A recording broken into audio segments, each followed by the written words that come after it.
Beyond the Wrench with Jay Goninen from Find a Wrench.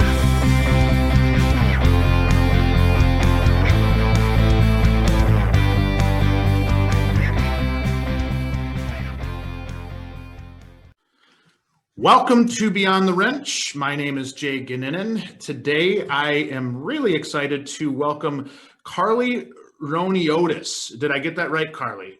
Yes, you nailed it. All right. Carly comes to us from Wind River Financial, and we are going to be talking about what shop owners need to look for in a credit card processor. And this is something that I'm admittedly extremely novice at and trying to learn more about myself. So it should be an interesting conversation. So how are you doing this morning, Carly? I'm doing great. Yeah, just trying to stay warm. It's like 15 degrees here in Madison, so that's a great change. Yeah, it's like shorts weather at this point. It's been really cold the last few weeks. Yeah, absolutely. So Carly, tell us a little bit about what you do at Wind River Financial and kind of your background in general. Sure. So at Wind River Financial, I oversee our customer service team. So we have dedicated relationship managers and account managers who really provide service to all of our clients. And I basically oversee that team. And my experience really comes from, I've been in account management for close to 10 years now. So I'm really big on the customer experience. I'm the kind of person that is always judging that when I'm out. So if I'm out at a store, I'm always like, oh, how was this experience? How would rate it from 1 to 10? So I really put that onto my team to let's provide our customers with the best experience possible. I love it. And so how did you get to that point in being in account management and really taking care of customers? What was kind of your upbringing? Yeah, so I was always big into sports growing up. So I played college soccer, and I found myself, I'm a very outgoing person. So I love building relationships and talking with people, learning more about people, finding out how people tick. And I think that just naturally evolved into me working retail in high school because, again, I love talking to people, and who doesn't love a discount too? It just kind of evolved into me starting account management. I'm very detail oriented, so I love the project side of things. And right when I started, I was like, oh, this is a good fit for me. I really like this. Well, and I know a lot of people personally at Wind River, and I think that kind of customer service piece flows through who you guys are, and not to make it sound like a commercial here or anything like that, but it is, I think as I've grown through any industry, you see a kind of a clear difference between companies that really take care of their people and their customers, and some that, probably talk about it, but don't do as much of that. So I commend you guys for everything you're doing over there. I think you guys do a really, really outstanding job of taking care of people. Thanks. Yeah. We definitely, that's what the company was built on. And I joined 4 years ago, but that's been ingrained in the culture since inception, 20 years. So that's how I knew Wind River was a really good fit for me. Yeah, cool. So let's talk about credit card processing. As I mentioned at the top, I know nothing about this, so it'll be something that we can. I think I'll learn along with the audience. But at an elementary level, when we talk about what to look for, and maybe even to take this back just a second, one of the big reasons we wanted to have a credit card processor on our podcast was to really understand this a little bit better. A big piece of what we do is try to make repair shops more profitable in general, right? And by making them more profitable, we're able to really get shops in a position to be able to take care of their people and build their businesses the right way. And really, if they're financially responsible, and this is a big piece of that, especially with the amount of credit card transactions that go through a shop now, you're able to build a better business. So when we dive into this is kind of the whole point of that, is how do we evaluate, how do we look at credit card companies and really trying to get an understanding of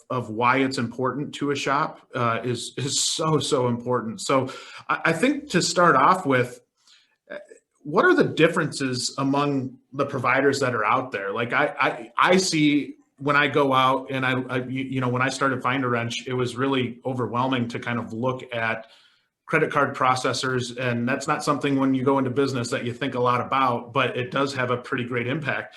What are the differences amongst the providers in general? Sure.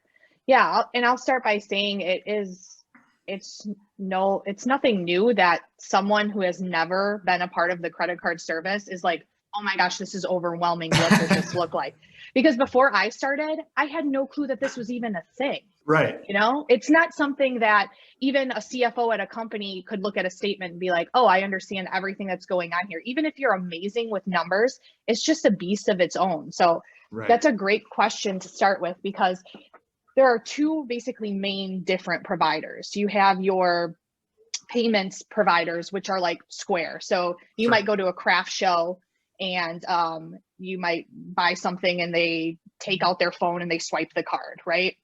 That's really just a payments provider. You just sign up online, you get the hardware sent to you, and you can accept payments. That's really not great for shops like what we're talking about right now, just because first they net fees. So all of a sudden you're going to get paid, but you're just going to get paid with all the fees taken out. So reconciliation can become tough. Yeah. And then just like the robustness of the service and the equipment wouldn't be great for someone accepting thousands of dollars in credit card sales. Yeah. So that's really option one, right? Oh, I can sign up online. This is super easy. Here is my equipment and I can accept payments. Option two is really a full merchant service provider. And that's what Wind River is. So, you fill out an application, you get set up, you get a dedicated relationship manager. And what a full merchant provider should do, not all do this, but is really take a look at your business as a whole and say, what are your goals? What are your business goals? And let me help you get there. Let me help you by, just say you want to do invoicing. Let's look at different invoice options to make it super easy for your customers to pay your invoices. Help you get the best rates. A Square is going to say, oh, your rate is 3% on every single transaction, and that's the way it is. Whereas merchant service provider is going to sit there and go, okay, we want to make sure you get the best rates from the credit card brands as possible. Without getting too in the weeds, every card that is swiped has a different rate that the card brands will charge you. So if someone comes into your store and swipes a debit card, you're probably getting charged around 0.05% on that transaction. Whereas if someone comes in with their Amex Black Card reward card, you're looking at 2.95% on that transaction. Right. Which is why, I remember growing up in a shop, my dad would never take American Express because of the fees that they would get hit with. Is it pretty common for maybe an American Express to be more expensive than a Visa or MasterCard or something like that? Or does it just vary based on the actual card itself and maybe the points that are associated with it? Yeah, a little bit of both, to be honest. Amex is known for being more pricey in the industry. And I think within the recent years, they started to recognize that. So prior to, I want to say maybe 3 to 5 years ago, you had to, if you wanted to accept Amex, you had to sign up directly with them. So not only did you have a merchant service provider like Wind River, you had an Amex account. Now what Amex has done is going, oh, we're losing a lot of business that way. We'll allow merchant service providers to provide that Amex option. So, Wind River, we can now service Amex too.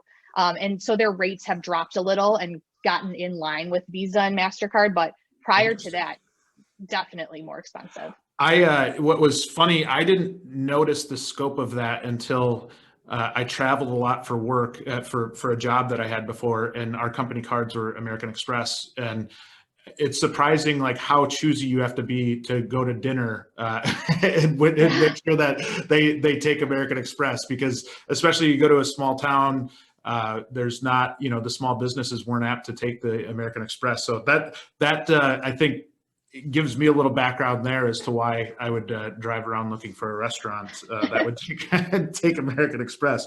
But so with the full service side, how and this is something that I think is just out of curiosity to me, is that I think a lot of people, when they set up a business or they start a business and say maybe they didn't have that business background in the past, they tend to take the easy option, right? Because you're trying to get everything kind of settled up, and a lot of times that credit card processing kind of falls to the back of the equation. But the way that I hear you talk about this, when you have kind of that full service partner, they're going to be looking out for your best interest. Is it something with a, maybe a newer company that is something that they should look into? Or is it better to start off with the easy route right off the bat, or start the right way right from the bat and like get everything set up the right way, if that makes sense?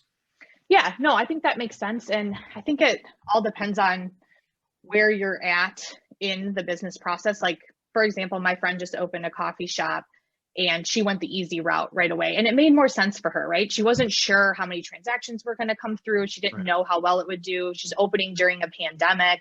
Like, all those factors kind of came into play where she signed up with Square. And I'll say it's been 7 months now, and she switched to a full merchant provider. Good, yeah. So yeah.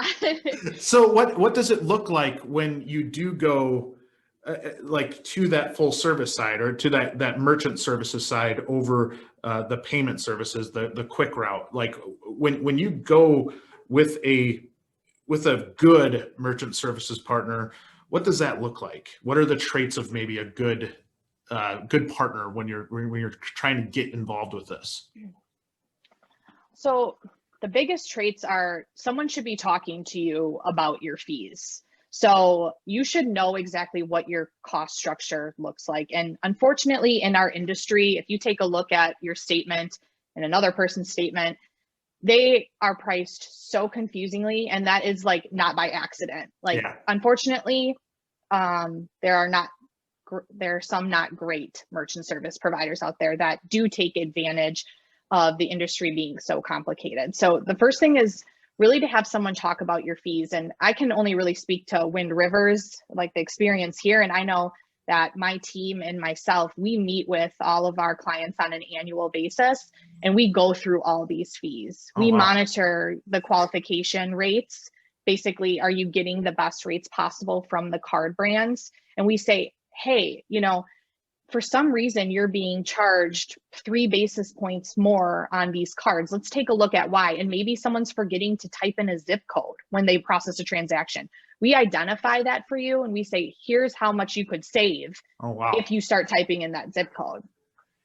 So that's the biggest thing, is you should have someone talking to you about your rates. The second thing is security. So PCI compliance, it's such a taboo word.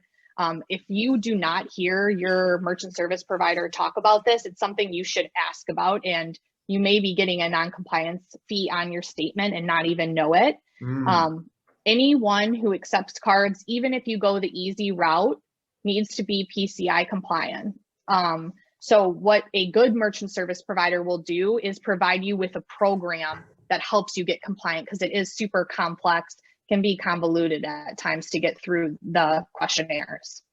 So how do you not get overwhelmed by this, right? Like, there's so much that goes into it. And the more and more we talk, the more and more I'm like, okay, I kind of did this wrong from the start myself. And I think, again, it's the point of least resistance sometimes when you're getting rolling. And even for those companies that have been around for a long time, it's something that you can kind of easily put on the back burner. And then it's like, you look at your financial statement and you're like, oh man, this, like, we're getting killed here. Like, how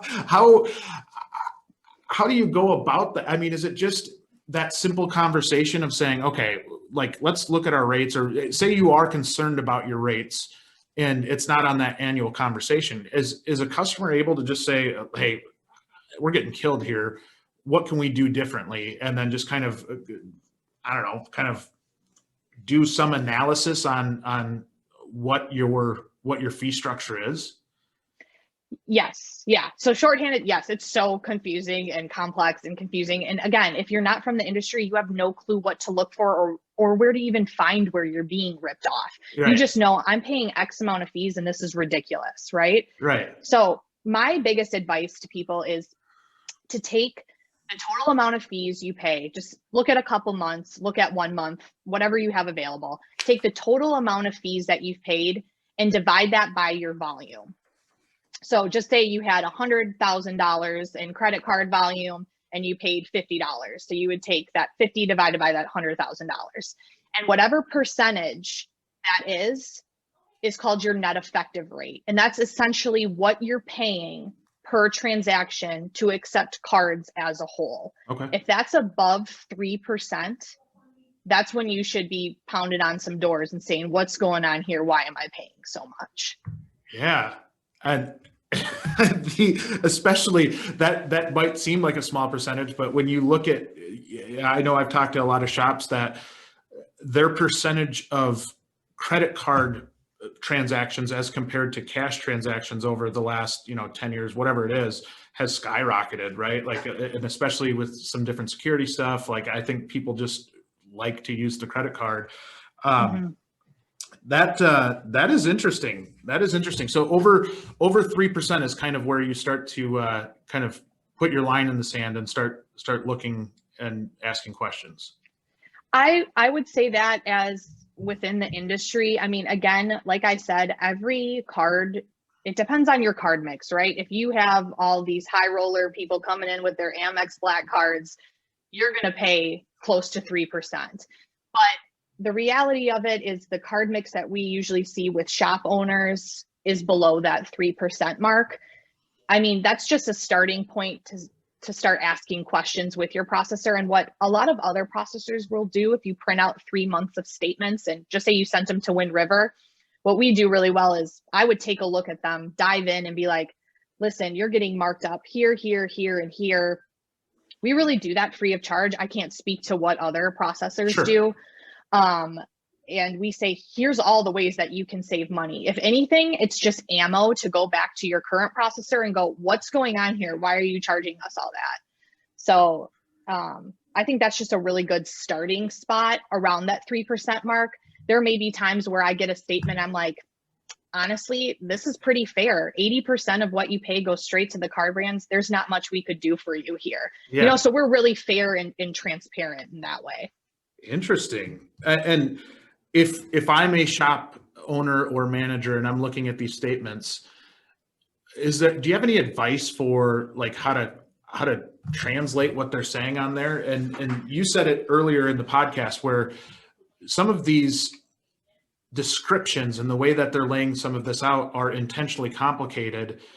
How do you look at that and know what is real and what is like you're getting good value for, and maybe what you're not getting good value for, or something that they're trying to maybe slide under the table a little bit?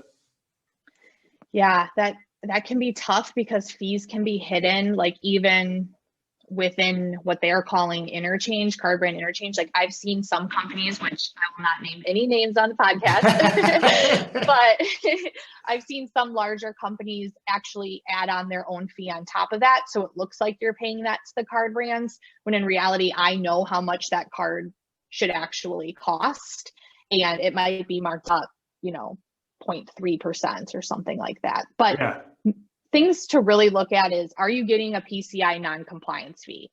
If you're getting a non-compliance fee, that's usually a monthly fee, could be upwards of $50. You should really reach out to your merchant service provider and say, what do I have to do to become compliant? Because that's a big cost savings right there. So what is Pci non-compliance? We need to have a whole nother podcast for that. I've heard of it before and I have zero idea. It's basically rules and regulations surrounding accepting credit cards. So if you accept credit cards, regardless in what shape or form at your business, you need to let the card brands know, hey, I'm doing everything to avoid a data breach, essentially. I'm doing all the right things so someone couldn't come in and get all these card numbers and put all of these individuals at risk.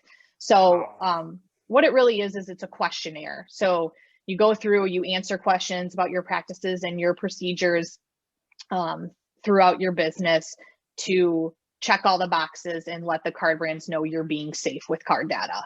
Really? I had no idea about that. Yeah. And depending on how complex your environment is, the more intense the SAQ is, which is the SAQ, that's just the questionnaire that I'm referring to. So, if you're just accepting via countertop terminal, you're probably in SAQ A or B, depending on how it's plugged in, either internet or over the phone, right? Okay. And that might be upwards of like 30-ish questions. Then you move into like, you have a full integrated system and all these different connectors for your credit card processing. And that would put you in SAQD, which would be like 500 questions you need to answer. Wow.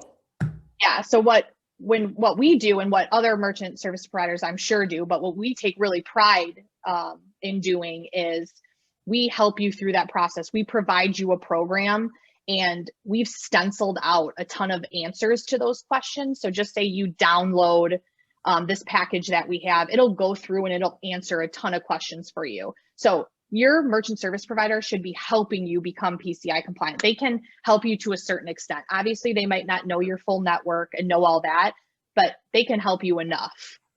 Is there a way to like proactively be PCI compliant? Because I feel like I'm guessing there's other people like me that had no idea about that piece. And so is there preventative measures that you can take so you're not surprised by that PCI, like that you just don't randomly get that fee out of nowhere? Yeah, you really should ask your merchant service provider. They're the ones that facilitate the fee. So they're the ones that should really be talking to you about the program and what that looks like. Like I said, I've seen other merchant service providers that have programs. I know ours is pretty extensive. So that should be something that, every year you're filling out. And what's nice about some of the programs, like with what we have, is that it saves your questions year over year. So it's not like you're filling out a 500 question questionnaire every year. Yeah. Okay. Just depends on the program, and security is really big for us. We pride ourselves in providing like a secure solution for our clients. So that's something that we really preach, whereas I don't know that all merchant service providers do that. Yeah. But that's a big one. If someone's not talking to you about that, or you're not seeing that on your statement, I would reach out and just go, hey, are we secure? Or have I done PCI compliance? Because again, everyone needs to do it. That's scary stuff. That's something that freaks me out in general is, you hear about the stuff in the news of something happening like Target a couple of years ago, right? Where they got in and hackers got in or whatever, and were able to breach their system. And if it can happen to a company that size, and granted, that was probably a big target for the thieves, but that is super, super worrisome, and something that, I know I've thought a lot about and really don't have the background on. And I think that's where that full service kind of suite of what you guys do is so important, because you can help guide people that don't have that background through it. I just think that's huge.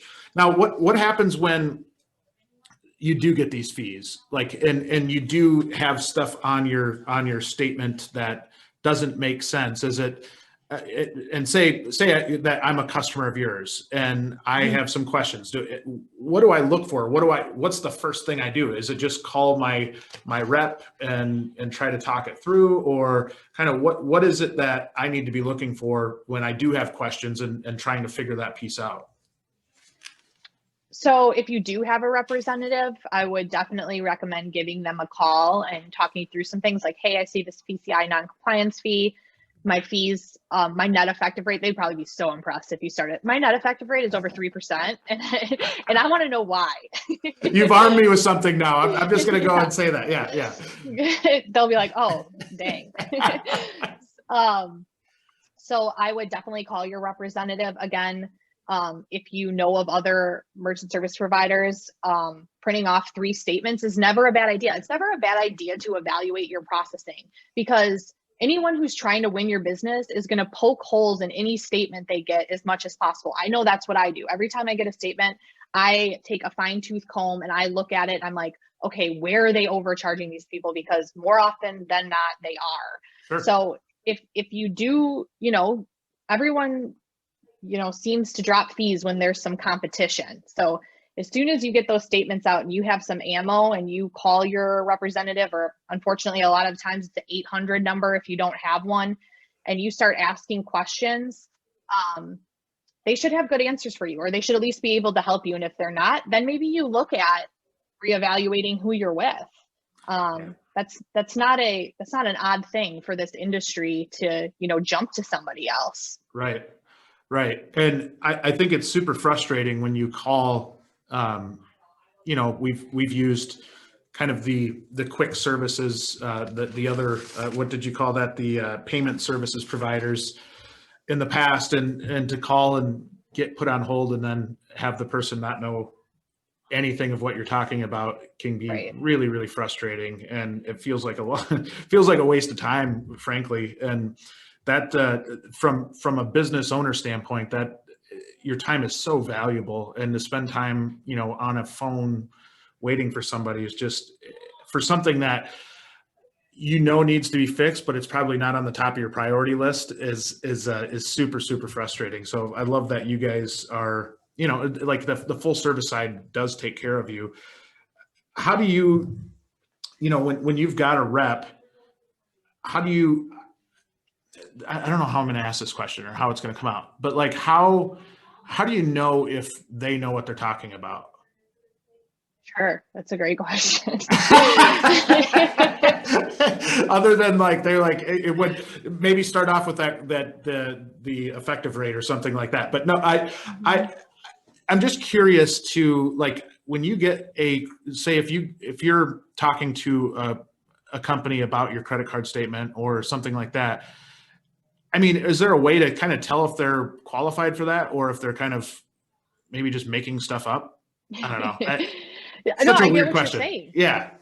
I'll tell you that some of the bigger companies, they probably won't put in the time and effort to even have that in-depth of a conversation with you. So right off the bat, that's kind of a red flag if they're not willing to sit down and talk with you through. I mean, I've literally gone into a client and gone line by line through these statements. And anyone who has ever looked at a credit card statement knows that that is not an easy task. I mean, they can be pages long, and I'm not saying that that's the norm in the industry by any means, but they should at least be able to talk you through what your fees look like in an intelligent way. And they should know your business. I mean, you're paying these credit card companies, and granted, a majority does go to Visa, MasterCard, and the card brands, but a pretty decent amount of money to be your voice to the card brands or to have your best interest in mind. They should take a 20-minute phone call and go through and talk with these fees for you. I mean, if they're not bringing up PCI compliance, if they're not talking about qualifications, that's a big one. You can ask, am I qualifying for the best rates possible from the card brands? And they should be able to look at your statement if they are a payments professional and say, ooh, no, you're not, or yes, you are. I mean, that's something that we are trained to do, and what we train our whole team here to do. We have an extensive team that literally dives into the back end, and I won't go into the weeds on it, but that can see all these tiny little things that affect rates. And a good merchant service provider will be able to talk to that, and will be able to see that by looking at a statement. Interesting. That is fascinating, because I would have no idea where to look or what to do when kind of diving into a credit card statement. And it's simply because I probably, for the most part, my experience with that was looking at my own personal credit card statement. And, when you get into business, I don't think that's, that when you're talking about evaluating that, that's where having an expert on your side is so helpful, because you guys are doing it every day and what you're looking for. I think having the trust is such a big deal in that relationship, just because I need to know that you're looking out for my best interests, and that you're the expert and you're doing your thing. And so the more and more we talk through this, the more and more I'm like, okay, now I really kind of understand why that relationship is so important, and why, having that person to talk to and lean on is vital for the profitability of your business. I mean, that's huge. Right. right? And a lot of what we do is really educating. Like we take the time to sit down and say, this is why this costs X amount of dollars, when it's really overwhelming for a person. And I know if I own my own business and I got my statement and to see that number being taken out of your account, you're like, oh my gosh, this is ridiculous. Yeah. So a lot of what we do is, we educate, we say, okay, here is the amount of money that's going straight to the card brand. So regardless of what processor you go with, you're going to pay Visa, MasterCard, Discover, Amex, this dollar amount. Here's the chunk that we can really focus on and say, okay, how can we help you with this? This is what you're paying for your software that you're using or your equipment that you're using. Oh, a big thing that I should mention is that never, ever lease equipment. Leasing equipment, you will end up paying like 3 times as much as if you would just buy it outright. Really? They just charge you monthly. Yes. They just charge you monthly. And all of a sudden, like you've paid $1,000 for a countertop terminal that should cost you like $300 to $500. I just got off on a tangent, but I wanted to make sure that's super important. But that feels like one of those things that is, it's another easy, it's easy. Okay. They're just going to bring this equipment and get it all set up and do all their, do their thing. And it when it's not your priority, that seems like it could be something that slips through the cracks. And then you're paying that continuously then, right? Like it's not like you buy it and you're done, right? Like if you buy it, do you have to pay any more fees on top of that? Or is it like you own it and you're not paying like that leasing fee that you should? Yeah, you should. So like at Wind River, we don't lease equipment at all. We just say, you just buy the terminal. So just say it's a regular countertop terminal. We'll say, okay, it's $500 and you buy it outright. But what I'll see on other statements is that same $500 terminal, just say someone comes to me and says, Carly, can you look at this statement? I think I'm getting ripped off. And I'll say that they're being charged $50 a month for that same terminal. And they've been being charged for like 5 years. Oh. Like, okay, you've paid for the terminal plus, and it's not like you're upgrading and they're bringing in this new equipment constantly. You're using that same terminal and you just paid 3 times the amount. I don't know if my math was right there, but but I do. And it's super concerning. That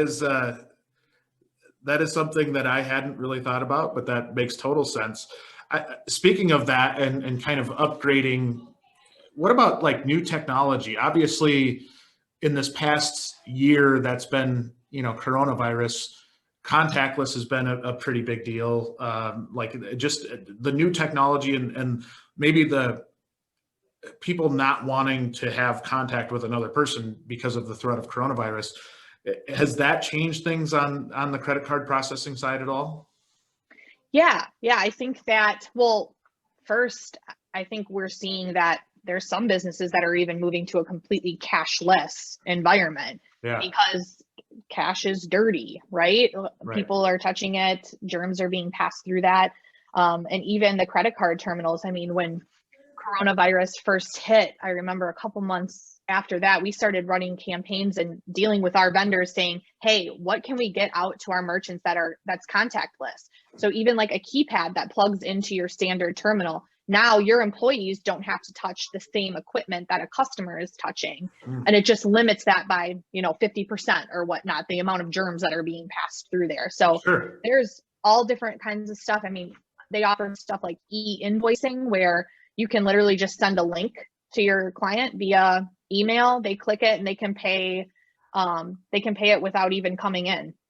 So there's all kinds of stuff that's evolving to help support an environment like that. And that's another thing. If your merchant service provider isn't calling you and saying like, how has this affected your business? I mean, we reached out to every single client when coronavirus was hitting, and we were basically like, how are you feeling? What is going on? How can we help you? Wow. And, how can we help your environment so you can accept payments? Like restaurants, we were just flooded with, let's get online payments up so people can order ahead of time and pick it up, right? Yeah. So my team is just doing everything they can to help these businesses stay afloat, essentially. I mean, it was a really tough time. I had conversations with people crying on the phone with me, and it was like heartbreaking. So we did everything in our power to help our clients through that time. And I would say if your merchant service provider isn't reaching out and asking you things like that, you need to be asking yourself, like, what am I paying this person for? Right. You know? Right. Yeah. Yeah. Absolutely. And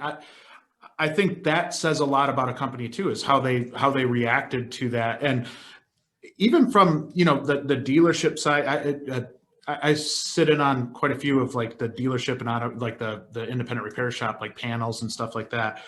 And I think some of this is going to be adapted in the future regardless, right? And one thing that I know has been kind of commonly talked about on the dealership side is that they don't necessarily feel like a customer wants to be in their shop anymore, right? Like they don't want to sit in your lobby, even if you've got a masseuse there and you've got all this stuff. Like it's really changing from the standpoint that if people don't have to be in your shop, and really the less they have to be in your shop, the happier they're going to be. And I think it sounds like there's probably some ways that you can do that on the payment processing side that make that more feasible, that make that more possible than maybe even prior to coronavirus. Is that, I mean, has technology evolved in that regard, or is it more like the technology was there, it was coronavirus that pushed us into maybe adapting a little bit?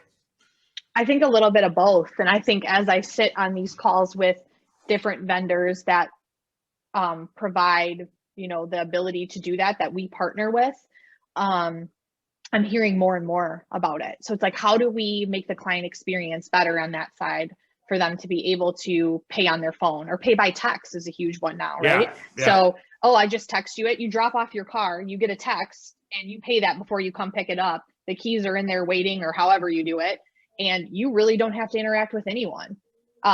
That definitely is on the rise. I think that we were getting there, and coronavirus just kind of shoved everyone to say, hey, let's do this. Technology is here now, and let's make this happen. Right. Yeah. And I admittedly am that way too. Like if I can get in and out of somewhere really fast and not have to talk to people, I'm okay with that. Like, I'm a really social person. I like talking to people in general, but when I'm on a mission to get something done, like I just want to, avoid the awkward conversation and just kind of move forward, move forward into the next thing, if that makes sense.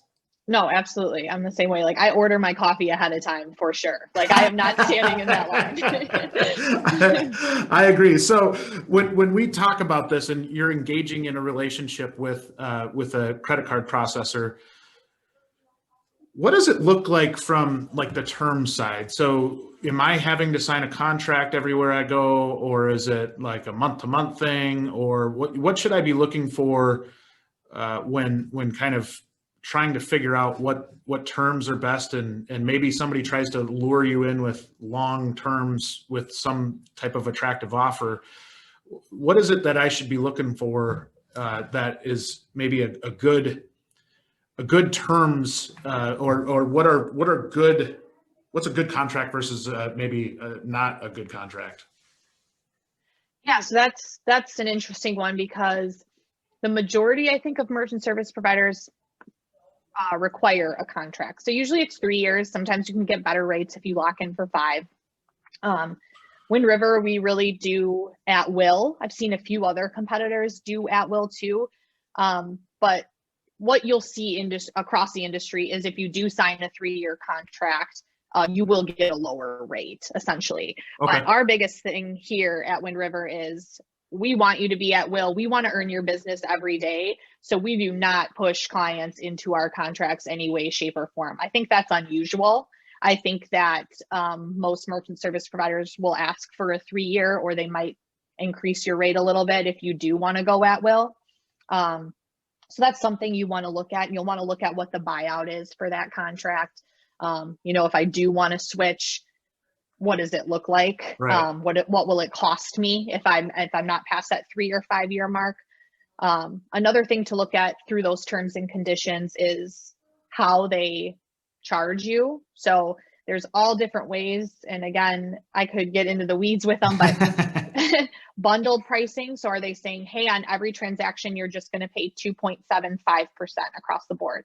That means if someone comes in with a debit card that the card brands are only charging you 0.05%, you're still going to pay that 2.75%. That's called bundled pricing. We tend to stay away from that.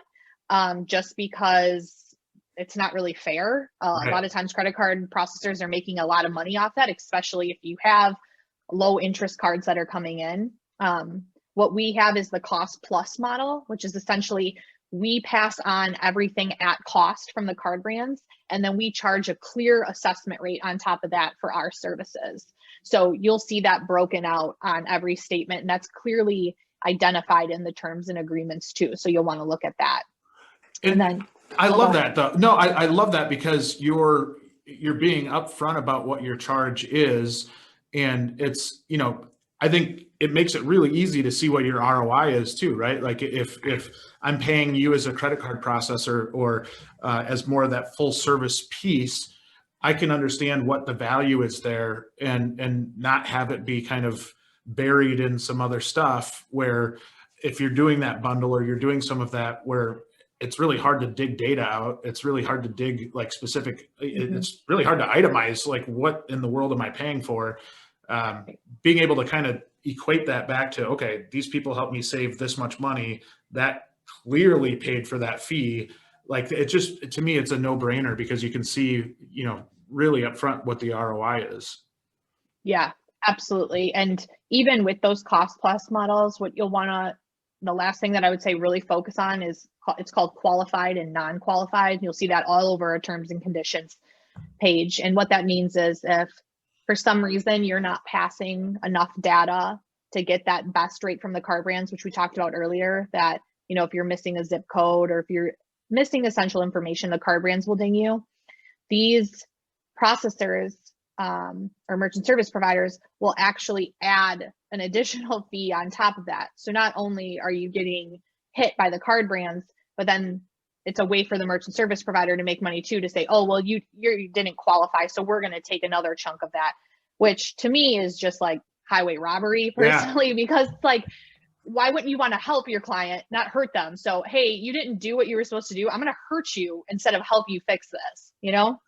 So like something like and this is a little off topic, but like something like the zip code, why do they penalize you for that if you don't enter the zip code? So Visa, MasterCard, all the card brands, they essentially require a specific amount of data to be passed through for like validation purposes. So it's the numeric portion of the address, it's the dollar amount, it's all these different fields that need to be hit in order for you to receive the best rate. If you don't pass that through, that's when they charge you. I don't know in terms of like the details of exactly why. Half of it might be, hey, we just want to make more money off them. I'm guessing it's for like security purposes or for like reconciliation purposes on their end. Yeah. But there is a required amount of data that you have to pass through. So what we look at when we see a statement is if we see all of a sudden like, oh, this card type should only be like 1.25%, they're getting charged 1.95%. Well, we take a look at that and take a look what they're passing through. It's like, oh, all you have to do is pass an invoice number.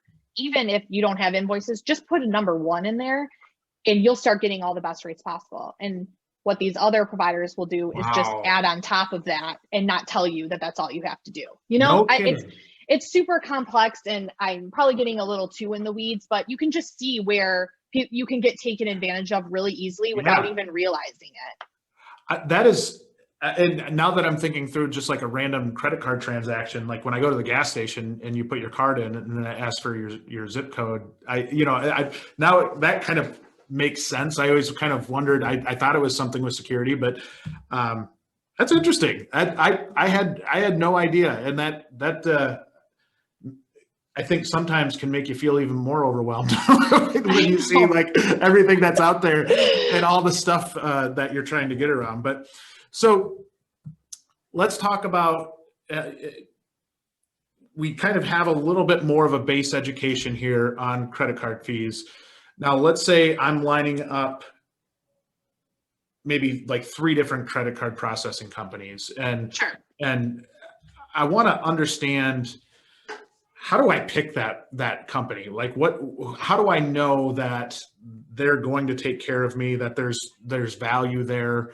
Are there some questions I should be asking them as I try to kind of gauge who's the best? Yeah, absolutely. I think the first I would ask is what's your customer retention rate? So that'll tell you a lot right there. If it's less than 90%, you might be kind of weary to what kind of customer service you'll get with them. Yeah. I would also recommend using the Better Business Bureau. So anytime I get a competitor quote that comes in, that's the first place that I look. And I look at the customer complaints. I mean, sometimes I get down a rabbit hole because I'm like reading all like the drama that's happened with this company. But that will really tell you how customers feel about that.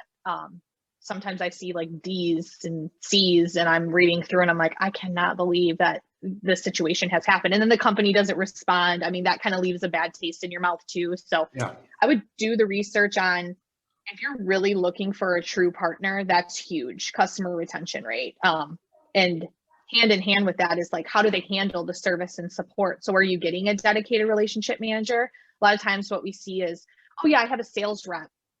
And I mean, our sales reps are great, but they're not the ones that are taking the call at 5:30 p.m. and going, okay, let me help you sort through this. You know, they're out selling, Yeah. which is what they're supposed to do. But a lot of times these companies don't give you a dedicated relationship manager. You have your sales manager and they'll say, oh, call this 1-800 support line. And you get someone who might not know anything about your business that's trying to service you. And that can be kind of frustrating. Yeah. So that's the big thing surrounding like customer retention, customer service. Obviously we touched on the contract. That's a huge one. Do they have a contract? What's the length of that contract? How do they charge? So are you seeing that qualified versus non-qualified? Is it that bundled 2.75% pricing or is it cost plus? What does it say there? PCI compliance, again, huge. Is that a lot of times I'll find in fine print, like merchant is responsible for PCI compliance and they will be charged X amount of dollars per month if they don't fill it out. They don't tell you about it. They don't give you a program. And all of a sudden you're getting this fee on your statement and you're like, what the heck is going on? So those kind of things, those are the big things. Yeah. And I've learned a ton here, basically because I didn't know anything about it from the start, but this is really, really helpful. And I think it's helpful to a lot of our listeners who are running businesses and are looking for avenues to make themselves more profitable and really kind of create a better business. If somebody's head is spinning like mine right now, Carly, how do they get in touch with Wind River and you? Sure. Yeah. If they have any questions, I am more than happy to look at statements, to talk to people. Again, I pride myself on being transparent and honest. That's just the kind of person I am. And I wouldn't work for a company if they didn't have those values. If anyone wants to just shoot me a quick email too, my email is just carly@windriverfinancial.com. My last name was in there, but we took it out for, obvious purposes. So, as somebody with a confusing last name, I totally get it. Yes. So we'll put the link to your contact information in the podcast notes, and then we'll put a link to Wind River in there as well. But I can vouch for Wind River and for the company and the quality of people that you've got in your company. Total class, total top-notch service, just salt of the earth people, really good people that I think we're lucky to know you guys. We're lucky to be able to interact with you guys because it's a wealth of knowledge there. And I think if anybody's struggling with this, I would highly, highly recommend Wind River Financial to go check them out and have a conversation because it could be extremely beneficial for your business. So Carly, thank you so much for joining me today. I learned a ton. We'll definitely have you back on again at some point and maybe dive deeper into a couple of these topics so you can get my head spinning even more. And then, again, thank you so much for being on. Yeah, thank you. This was super fun and I'm happy to come back anytime. All right.